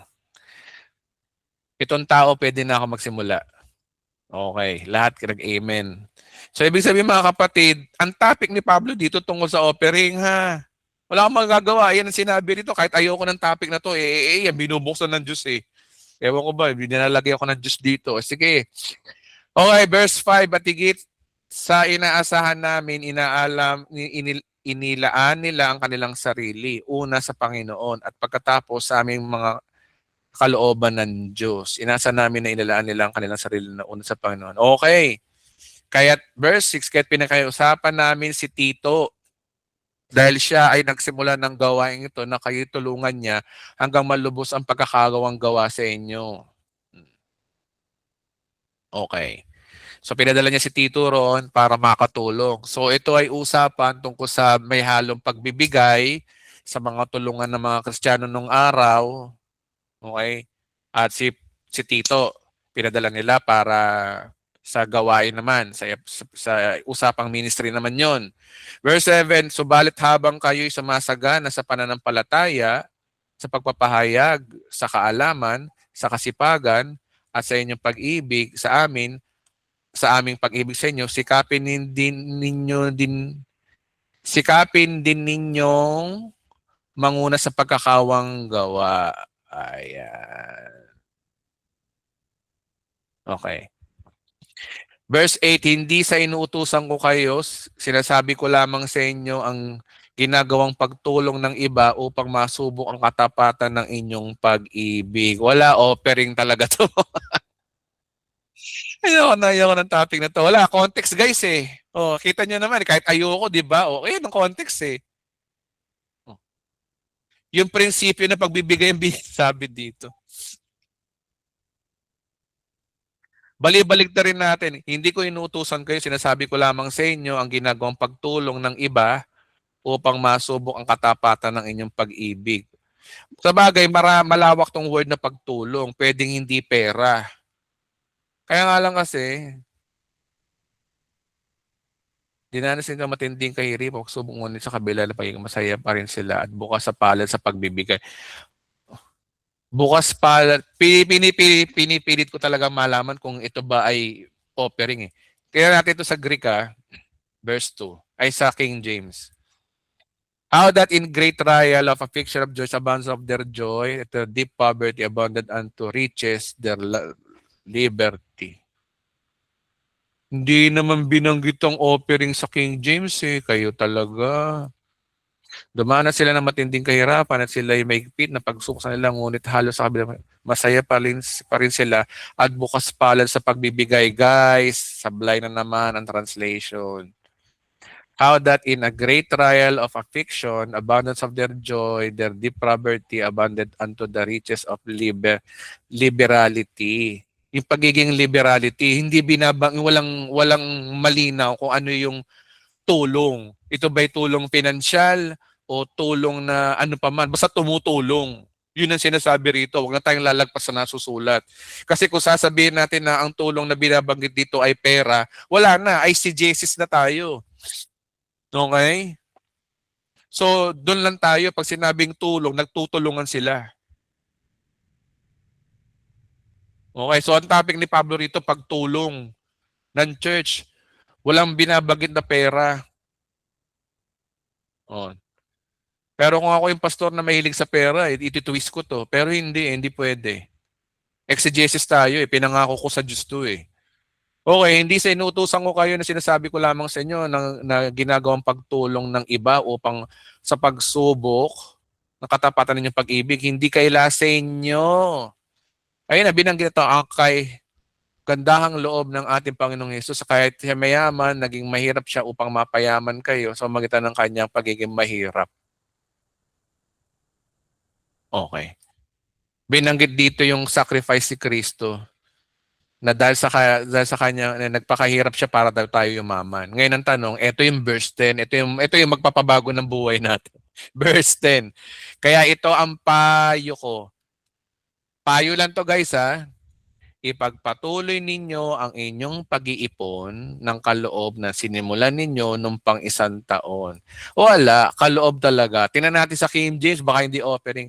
I fear give my advice of this expedient for you who have begun before, not only to do, but also be forward year ago. Ay! Guys, no, grabe ang Tagalog nito. At sa bagay na ito, nagbibigay ako ng payo. Pinakamabuti para sa inyo ngayon na tapusin ang sinimulan ninyo karang taon. Hindi lang. Guys, wala naman sinasabi. Grabe guys ang ang magandang balita, no. Nilalagay niya sa offering, hindi naman offering ang binabanggit eh. Pati tayo naluloko ngayon eh. Grabe guys, tinan niyo yung pag-aaral natin. Guys, hindi ko pinag-aralan to. Sabay-sabay tayo nag-aaral Kaya itong payo ko sa inyo, ipagpatuloy yung pag-iipon. Wala namang pera eh. Malito, hindi ito totoong sinabi. Doon tayo sa Greek. And herein give my advice for you is expedient for you who has begun before, not only to do but also forward expedient. Contribute, collect, better for bring, expedient for a good, be profit, to bear, contribute. Kahit ba ito'y contribution, hindi malinaw na pera. So, pag sinabi mong pera yan, exegesis ka pa rin. So, pag sinabing tulong, tulong na lang. Huwag natin dagdagan, okay? Kaya ituloy ninyo ito at ang kasigasig na pinakita nyo noon ay pagpatuloy ninyo hanggang sa matapos na magbigay kayo ayon sa inyong ayon sa inyong makakaya. Wala akong tiwala sa Tagalog. Tingnan natin sa King James. Now, therefore, perform doing that there was a readiness to will, or there may be a performance out of that which we... Performance ang binabanggit, hindi naman yung pagbibigay eh. Talagang Tagalog talaga, Tagalog, sinungaling. Wag na nga tayo magtagalog, English lang tayo. For if there be a first willing in mind, it is accepted according to that he hath, and not according to they hath not. NIV. At ngayon, tapusin ninyo ang inyong paggawa. Ito lang magandang Tagalog to, ang Biblia version ni Elio Soriano. Ano to eh. At ngayon, tapusin ninyo ang paggawa upang kung paano ang sigasig at pagnanais. Wala sa ministry ang pinag-uusapan dito. Ministry, hindi kaloob. Sapagkat kung meron may pagnanais, tinatanggap ang kanyang kaloob na ayos sa kanyang tinataglay. At hindi yun ang hindi tinataglay. Ministry ang pinag-uusapan, guys. Hindi ko ibig sabihin na ang iba ay maginhawaan at kayo mabigatan, kundi para pagkaapantay-pantay. Ang inyong kasaganahan sa kasalukuyan sa panahon ang magpuno sa kanilang kakulangan upang ang kanilang kasaganahan ay magpuno sa inyong pangangailangan upang magkaroon ng pagkakapantay-pantay. King James. But by an inequality that now at this time abundance may be supply for what they want. Supply for they want. Malawak, guys. It is written that he had gathered much, nothing to have. That he gathered little, had no luck. Ano sa Tagalog nun? Tulad na susulat, ang kumuha ng marami ay hindi lumalabis, ang kumukuha ng kakaunti. Oo, sige na, tungkol sa offering na nga to. Kasi linaw naman eh. Na merong, yung pagtulong dito, universal, pwedeng pagtulong sa ministry, pwedeng pagtulong sa pera, basta pagtulong. Pero hindi directly tungkol sa pera. O pagtutulungan lang, o alam nyo na yun. Ngayon, yung sinasabi kanina sa 8-9, in example lang to ni Pablo, na hindi kailasin yung kagandahang loob ng ating Panginoong Yesus. Ibig sabihin, ang inaano dito ni Pablo, na kung ano man yung sakripisyo nyo, gayahin nyo si Kristo. Si Kristo nga, binigay niya yung kanyang buhay. Nagpakahirap siya para managana kayo. Yun ang mensahe dito. In example lang niya si Christ. Na hindi kailangan sa inyo ang kagandang loob ng ating Panginoon. So, kaya pala sinabi ito ni Pablo kasi nga usapan nila yung pagtutulungan. Ano yung sakripisyo? Si Kristo nagsakripisyo na kahit daw siya ay mayaman, naging mahirap siya upang mapayaman kayo sa magitan ng kanyang pagiging mahirap. Tingnan natin ito sa King James. For you know the grace of our Lord Jesus Christ, that though he was rich, yet for your sakes he have been become poor, that he may be poverty might be rich. So, ICGSS ako nung araw, mga kapatid. Hindi ito tungkol sa kasaganaan sa buhay para yumaman. Mga kapatid, tanungin ko nga kayo, sino yumaman dito, taas ang kamay? Magsabi ng amen. Yung mga yumaman na, kung totoo itong verse na to. Sino yumaman na?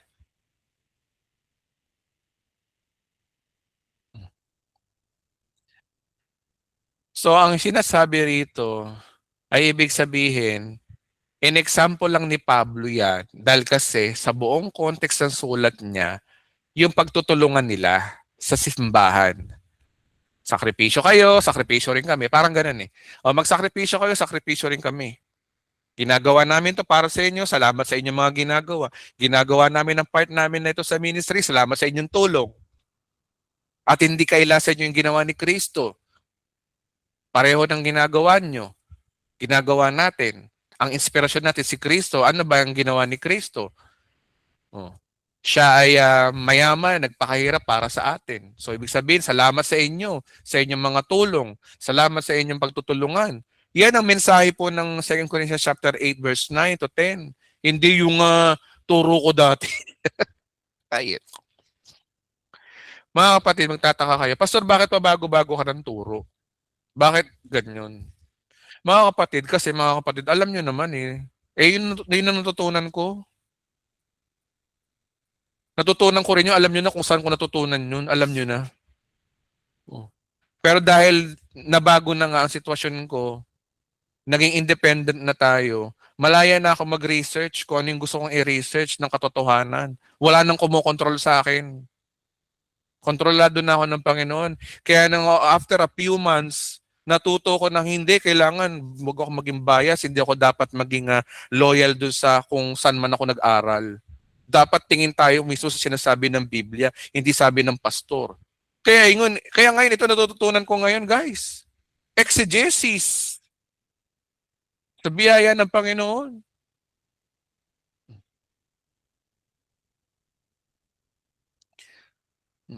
Kaya pala niloob ng Diyos mangyari yun, mga kapatid, alam niyo na yun. Kaya pala niloob ng Diyos mangyari yun. Ikabubuti ko pala yun. Ikabubuti pala natin yun. Kasi kung mananatili ako doon, mananatili tayong false hope. Ang mga turo natin ay si Jesus pa rin. Pero dahil sa biyaya ng Panginoon, dahil ako ay malaya yung mga tinuturo natin, nagkaroon ako ng pagkakataon na saliksikin mismo yung mga tinuturo ko rin dati.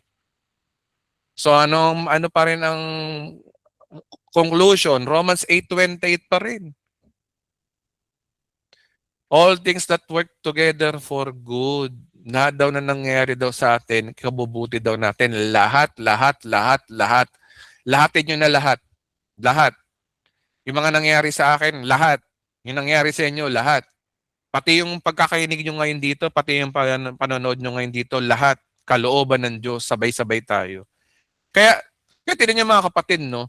Wala rin ako yung pagmamalaki sa inyo. Pinapakita ng Diyos to sa inyo na si Pastor Edwin nagbabago, nag-i-evolve ng turo. So nagpapatunay na tumatayo ko dito, hindi ako perpektong mangangaral. Pare-pareho tayong sumasabay. Pare-pareho tayong nag-grow. So ano ang idea dito? Ang pastor dapat hindi nagmamalaki na alam niya ang lahat. Dapat sinasabi niya, umaamin din siya ng pagkakamali niya. At ngayon mga kapatid, unaamin ko na mali yung naituro ko noon. Ngayon, kinukorek na ng Diyos. Dahil sa eisegesis.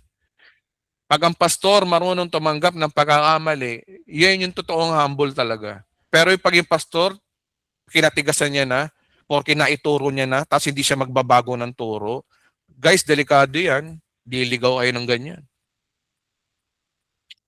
Okay, so maraming salamat. Pasensya na ako kayo. Mahaba itong turo natin kasi nga napaka-importante nito. Okay, kahit isang question na lang mga kapatid, kung sino man sa inyo, pwede ko kayo magtanong. Type niya lang po yung amen. Sige po, Ate Marieta, last na po kayo na magtatanong. Go ahead po. Marieta Digia, go ahead po. Mute. Opo, Pastor, yung pong mensahe nyo, ngayon, lahat, general, karugtong to dati po, hindi ko na po matandaan yung verse na sabi doon ng Panginoon, kasi kinlaim ko po yun totoo yun Sabi niya, hindi ko kayo itataas, hindi ko kayo ibababa. Sa gitna lang. Hindi ko na matandaan yun. Kasi nung time nun, babad talaga ako kasi ang memory ko nun okay pa. Pero hindi naman nawawala. Opo. Yun po yun. Kaya kinlaim ko, kaya kahit kailan, hindi po talaga ako nagkulang.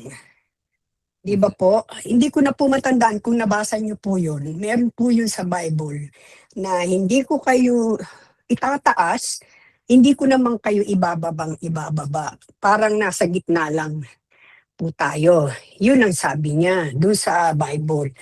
Yun po yun. Ngayon po, yung pong mensahe nyo, na totoo po lahat yun na wala sa Diyos ang kagalingan na pray over. Wala ho talaga. Since po, na-experience ko po, lahat po nang nanghingi, wala pa ako sa New York noon, meron po ako nadaanan na isang pamilya, saka pamilya na talaga po na makikita nyo nakakaawa, inaabandon ng mga apo. Hindi na po niya magalaw lahat, di siya makatayo, nagugutom, parang pinabayaan po. Yun po yung kauna-unahang nakita ko. Sabi ko, kinausap ko siya. Sabi ko, nanay, naniniwala po ba kayong may Diyos na buhay at dinidinig yung panalangin nyo? Sabi niya, opo. Dalawa po ang tanong ko. Sabi ko sa kanya, gusto niyo po bang mabuhay o kunin na kayo ng Panginoon. Yun lang ang tanong ko. Mhm. Kasi po, ang Diyos lang din ang makakasagot. Di sabi niya, sinagot niya. Gusto na nga raw niya na kunin na siya ng Diyos. Yun. Pinasunod ko siya sa panalangin ng dire-diretso, tapos tinanong ko kung saan niya po talaga. Pero bago ko siya pinatanggap, sabi ko, alisin niyo muna yung galit ninyo. Galit kayo sa apo niyo, lahat galit kayo ngayon. Sabi ko, alisin niyo po yun. Isuko niyo, hingi niyo ng tawad. So after po noon, nung napanalangin ko, kinamakalawa po, dumaan kami nung kaibigan ko na inano ko yun, nadaanan po siya na namin, ay bakit, ang daming ilaw. O di yun po, yun pala, kinuha na siya ng Panginoon. Naiyak ako nun. Sabi ko, thank you Lord. Tapos, eto po, nung lately lang, may nangingi ng prayer. Ate, sabi niya, nasa ospital na naman kami. Prayer po. Ito, sagot ko sa kanya.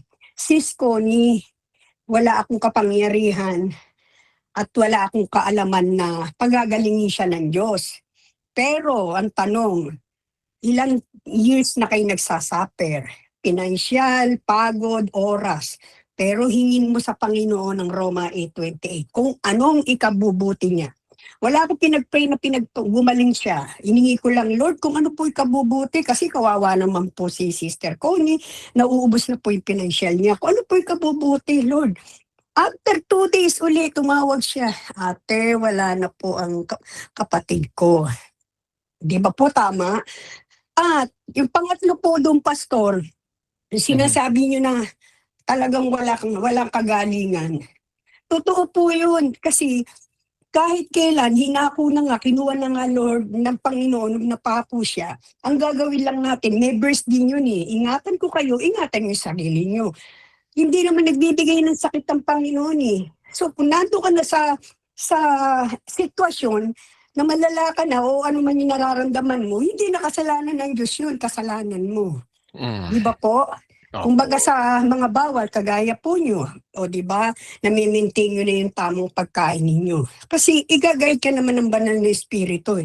Sa tuwing nakikita mo na nararamdaman mo. Ako, pinaparamdaman ko kaya lahat. Hanggang ngayon, Pastor, pinatutunayan ko, ito po ang last. Mula nung nakinig ako sa inyo, nakita naman po ninyo, di ba? Sabi rin niya, ibubuhos ko sa inyo ang masaganang pagpapala. Although kahit ano yan, pero kinlem ko, naging totoo po yan. Ang sabi niyo po, sino dito nagkakasakit? Pastor, ako po yung taong pabalik-balik na nagkakasakit. Grabe po ang sakit ko, talagang vertigo. 3 years na po sa awa ng Diyos, hindi na ako nabe-vertigo, Pastor. Talagang kinlem ko kasi inisip ko, inalam ko kung ano yung kabubuti ng katawan ko. Kasi ako din po yung gagawa ng ikagaganda ng buhay ko. Opo. Di ba po, Pastor? Makikita niyo po yung verse na yun, yung sabi po, hindi ilalagay sa taas. Hindi ka itataas ng itataas at hindi kita ibababa ng ibababa. Okay po, Pastor. Salamat po. Salamat po sa inyong patutuo. Tsaka ito po, pinaka-the best pa na narinig ko sa inyo kaninang maga. Yung nasa mga United Emirates, di ba po, ayoko lang ilakas sa amo ko.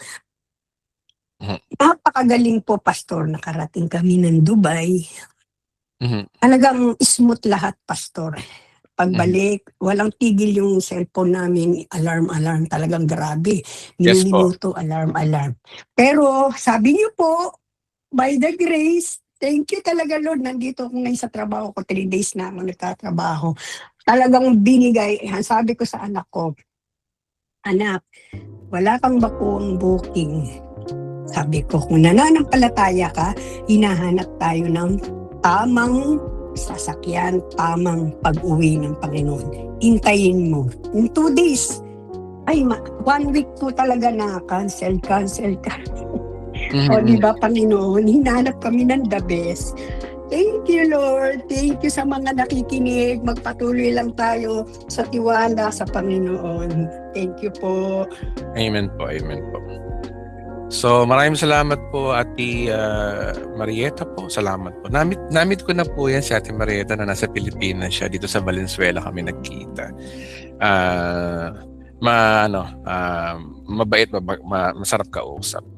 So, mga kapatid, tandaan po natin mga kapatid, yung sinabi ni Jesus Christ kay Pablo na kailangan talaga meron talaga tayong weakness. Bakit?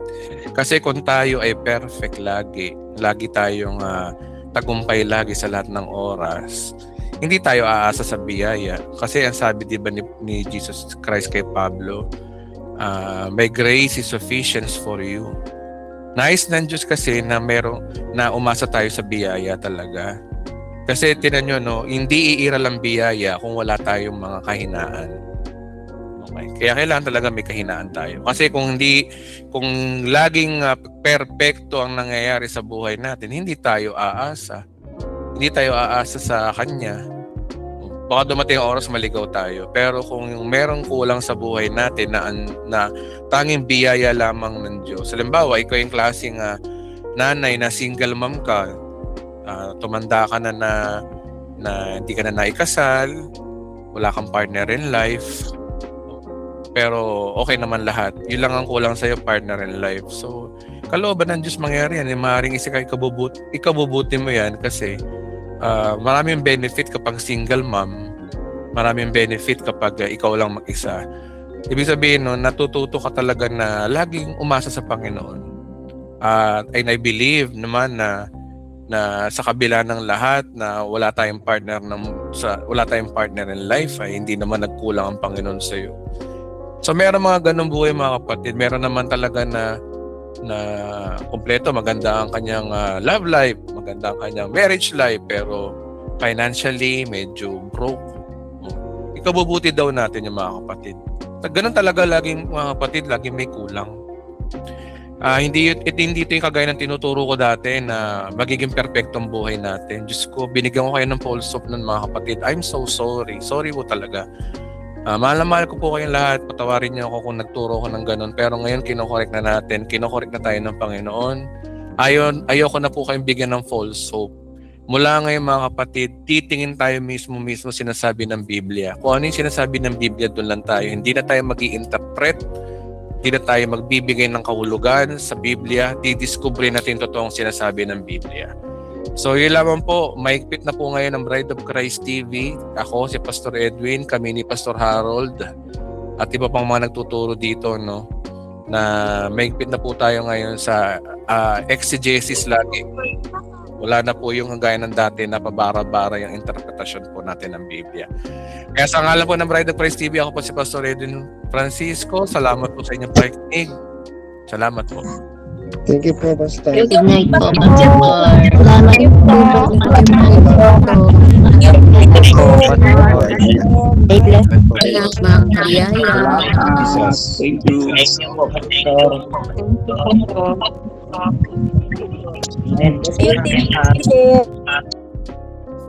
Maraming salamat po. Tomorrow po, meron po tayong gawain sa Bulacan, sa Pulang Buhangin, ng 10:00 po ng umaga. Nandun na po yung details sa page po natin. At sa March 29 po, ang ating first anniversary physical church na gaganapin din po sa Bulacan, sa Pulang Buhangin po, same address.